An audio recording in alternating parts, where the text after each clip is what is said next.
At kagnay po ng coverage ng PhilHealth sa Tigdas, makakausap po natin si Dr. Israel Pargas, Vice President for Corporate Affairs ng PhilHealth at kanilang tagapagsalita. Dr. Pargas, magandang tanghali, si PR Kang Health po ito. Magandang tanghali, Pia, and of course, magandang tanghali sa tagapanood natin po sa GMA News.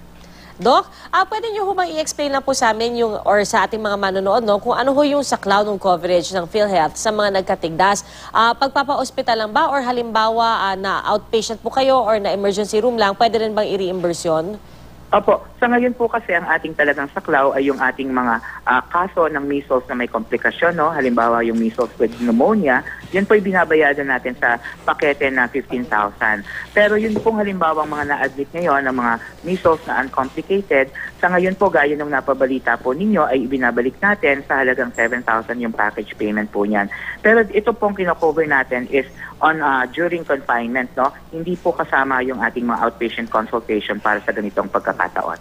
Pero Doc, kasi sabi po dun sa report, retroactive po siya. So, retroactive up to what period? Mula nung itanggal siya dun sa, o mula nung tanggalin siya sa listahan ng mga kino-cover? Oo, salamat, Pia, no? Actually, ano po, up to the end of 2013 po, under the, yung pong aming unang pagbabayad, yan po ay covered pa. Nagsimula lang yung pagkakadelis sa kanya, doon naglabas tayo ng all case rate effective January 1 of 2014. So yung pong ating polisiya ay magiging retroactive po doon sa mga na-confine ng January 1 of 2014 na na-delist na po ito. So yung po mga na-confine that time ay mako-cover dun sa bagong pakete.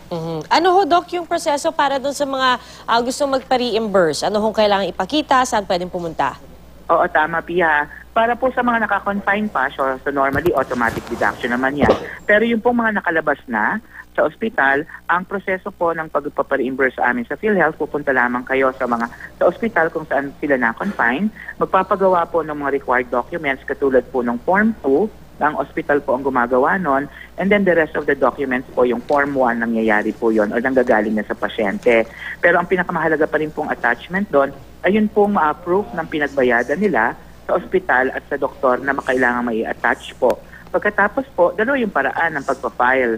Pwede pong sila mag-file dito sa amin sa mga opisina or pwede naman po na ibigay nila sa ospital para po ang ospital ang mag-file dito sa amin sa PhilHealth. Make sure lang po that we have the 60 days po after discharge, ma-file po nila yung reimbursement claim. Sorry, Doc, ilang days ho?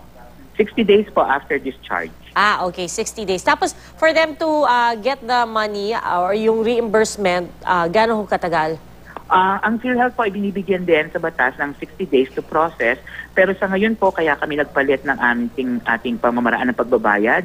Kaya all case rate na po ay para mas mapabilis po ito. Sa ngayon po ay nakakapag-proseso po tayo ng claims ng mga around 30 days. Pero syempre, Pia, magsisimula ito sa panahon na na-receive na namin yung filed claim.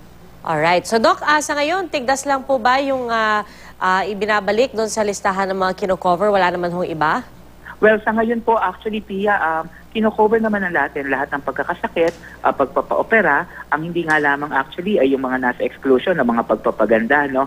Sa ngayon po, under the case rates, 4,600 plus na pakete po ito or case rates na binabayadan natin na sakit. So, halos lahat po ng pagkakasakit, even mga panganganak, animal bites po, yan po ay may pakete sa PhilHealth. Alright, Doc, maraming salamat po at magandang tanghali sa inyo si Dr. Israel Pargas, Vice President for Corporate Affairs ng PhilHealth at tagapagsalita ng PhilHealth.